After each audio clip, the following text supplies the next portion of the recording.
FIFA সভাপতি Gianni ইনফান্তিনোর পক্ষ নিলেন মার্কিন প্রেসিডেন্ট ডোনাল্ড ট্রাম্প। ইনফান্তিনোকে সরালে ফিফা ভয়ঙ্কর ভুল করবে বলে মন্তব্য করেছেন ডোনাল্ড ট্রাম্প। সামাজিক যোগাযোগ মাধ্যম ট্রুথ সোশ্যালে দেয়া এক পোস্টে ইনফান্তিনোর প্রতি সমর্থন জানান ট্রাম্প। পোস্টে তিনি বলেন, কোনো কারণেই ফিফার উচিত হবে না ইনফান্তিনোকে সরানোর কথা বিবেচনা করা। ফিফার সর্বোচ্চ এই কর্তাকে তিনি অসাধারণ বলেও উল্লেখ করেন।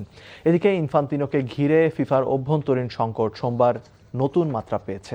উয়েফা, কনকাকাফ ও এএফসি যৌথ বিবৃতিতে ফিফা সভাপতির তীব্র সমালোচনা করেছে। বিশ্বকাপের বাণিজ্যিক শতের একটি অংশ বেসরকারি বিনিয়োগকারীদের কাছে বিক্রির ইনফান্তিনোর বাতিল হয়ে যাওয়া পরিকল্পনাকে ফুটবল সংশ্লিষ্ট প্রতিষ্ঠানগুলোর প্রতি আস্থার লঙ্ঘন হিসেবে উল্লেখ করা হয়েছে।